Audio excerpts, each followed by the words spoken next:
before he started training with the great Jeremy Horn. And his opponent, set on stage, local fan favorite, James Krause.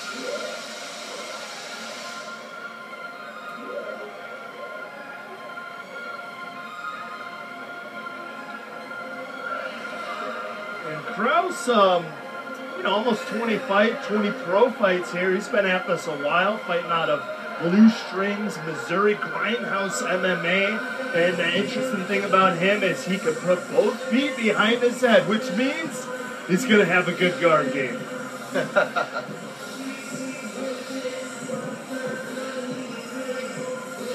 For those of you at home, don't forget to hit us up on our Twitter and our Facebook at RFA Fighting. Leave us a message. Tell us what you think of the show.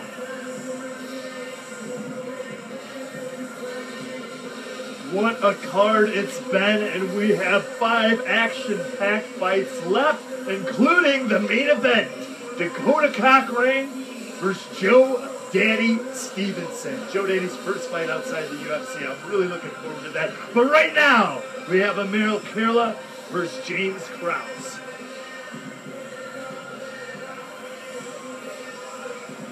James Krause taking his last sips of water, getting greased up, getting ready to get in the ring and look for his 16th victory here tonight at RFA 3.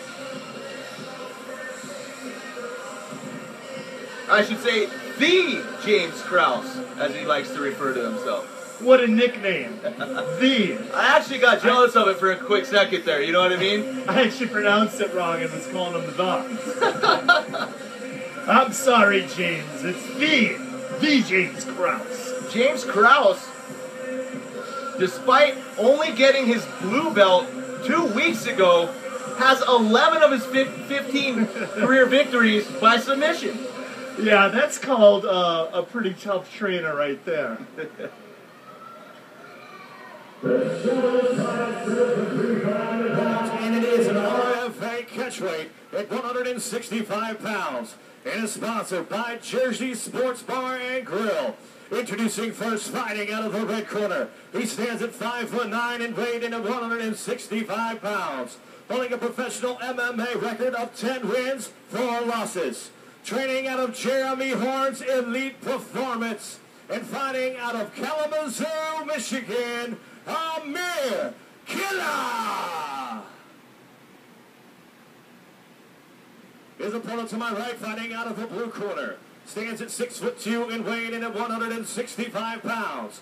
Holding a professional MMA record of 15 wins, 4 losses. Training out of Grindhouse MMA from Lee Summit, Missouri, the James Krause. The referee in charge of the action is Mark Powell.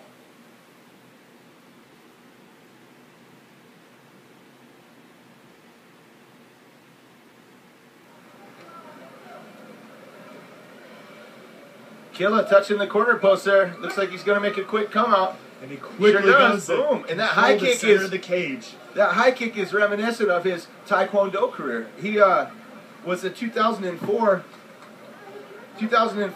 national champion in Taekwondo and he out of Western Michigan. Showing it all here. He faked a spin kick there, just threw an axe kick. Oh, and there's a nice kick to the body. Very unorthodox to follow a big left hook with a left round kick. Goes for the judo toss, doesn't get it. Krause is on top. And Krause, like you said, 11 submissions, probably has the advantage here on the ground. I would think so. But being trained by the great Jeremy Horn, having that rubber guard, that Gumby action, maybe, just maybe Amir would have some answers down here. We'll see. Amir was born in Egypt, was introduced to martial arts in Egypt, and as we said, was a Taekwondo practitioner that made it all the way up to the Olympic trials. Very, very high-level Taekwondo practitioner. And I think Krause felt a little uncomfortable with all these crazy kicks coming at him so early that he does what he does best. Got the takedown. Now he's in a top dominant position trying to work over Amir Kirla. Keeping his hips high, stepping around that guard is a very, very smart move by Krause too. Keeping that underhook. He's a long fighter, stepping over that knee here, looking for an easy mount. Kirla sees it, puts that hook back in, and stops it. Kirla is another cerebral fighter. He actually taught an MMA class at Western Michigan. Like something you could actually get credit for? I think so. Oh!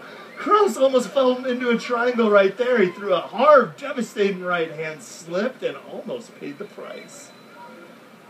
It's pretty amazing that in college you could learn MMA for credit. What's this world coming to? It's a beautiful thing, isn't it?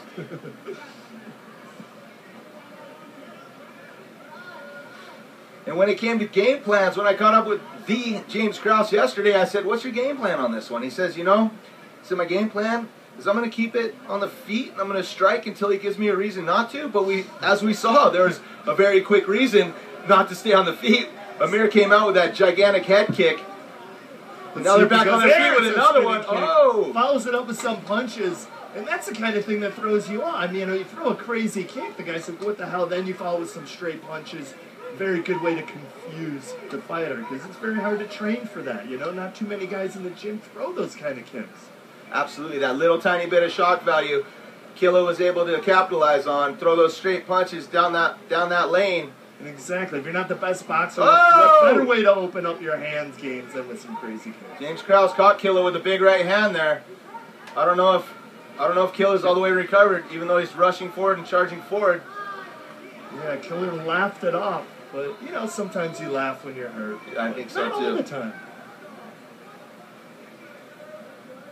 Krause in looking for a double, but Killa effectively striking with his back on the fence, showing a good base. A little bit of a chess match going on between these two. Oh, definitely. And there Krause goes back and he's got the body lock with the wrist trap behind the back. Very interesting position. If you get a good takedown from there, that's a very bad position to be caught in. But Killa effectively defending with that wizard, able to make space, get his back off the fence, and back at it with his Taekwondo prowess. You wonder if he's going to be launching these crazy nice body kicks. kick. Good kick to the body. But another one by Krause. He returns one of his own. If he's going to be launching these crazy kicks later in the fight when sweat's a problem and making this floor slicker. One thing, fighting at a very high level of Taekwondo, you notice guys get in the bad habit of leaving their hands down. It's kind of the Taekwondo style, because you're not allowed to punch to the face, only to the body. Ooh, Killer capitalizes there on his slip, lands a beautiful kick and a knee. Krause coming back in.